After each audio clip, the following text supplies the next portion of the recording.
Edhe në rrugën Myzafer Pipa, ku ndodhet edhe shkolla mesme gjuhëve të huaja Shinaze Juga në Shkodër, rrjetet kablore janë kthyer në rrezik për qytetarët, ashtu si në shumë zona të tjera të qytetit. Edhe këtu, bashkë me kablët elektrik, janë shtrirë edhe linjat e shërbimeve të tjera si të internetit, telefonisë dhe sinjaleve televizive. Qytetarët, duke shprehur shqetësim për këtë problem prej vitesh, shigjetojnë edhe kryebashkiakun Benebeci, i cili sipas tyre duhet të kërkojë kompanive përkatëse që sa më parë sistemojnë linjat siç duhet dhe jo në këtë mënyrë kaotike.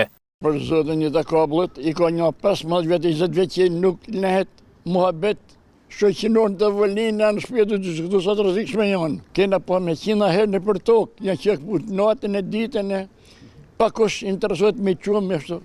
Rreziku është i madh se aja i bjen dikuj më përpara me bicikleta, me makina, nuk ka njeri që nuk e janë të rrezikshme. Ta vrasin synin se e drejtësisht me kanë linjën vedi, për shembull, dhe korrentit, e telefonit, e internetit e këto. S'është normale, mendoj vetë. Po din bashkia din, shteti din. Firmat e vejnë, marrin pare qaltisin ikin. Taksët e marrin, kush me i ba?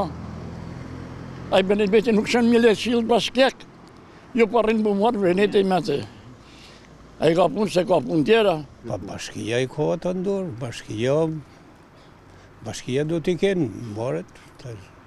Me dash me zgjidhin se e din ata vetë se ku qalon. Para disa muajsh, bashkia njoftoi nisjen e një operacioni për pastrimin e rrjeteve kablore dhe detyrimin e kompanive që linjat të instalojnë brenda kushteve teknike e jo në shtyllat elektrike që përbën rrezik për qytetarët. Gjithashtu, ky operacion synonte edhe ndryshimin e pamjeve të shëmtuara të krijuara nga vendosja rrëmujshme e kablove, por nuk kaloi shumë kohë dhe ky operacion u harrua, ndërsa gjendja e rrjeteve kablore sa vjen e përkatësohet, ndërkohë që çuditërisht edhe OSHE në Shkodër vazhdon të mos reagojë, pavarësisht se gjithçka kryhet në rrjetin e shpërndarjes së energjisë elektrike që ajo administron.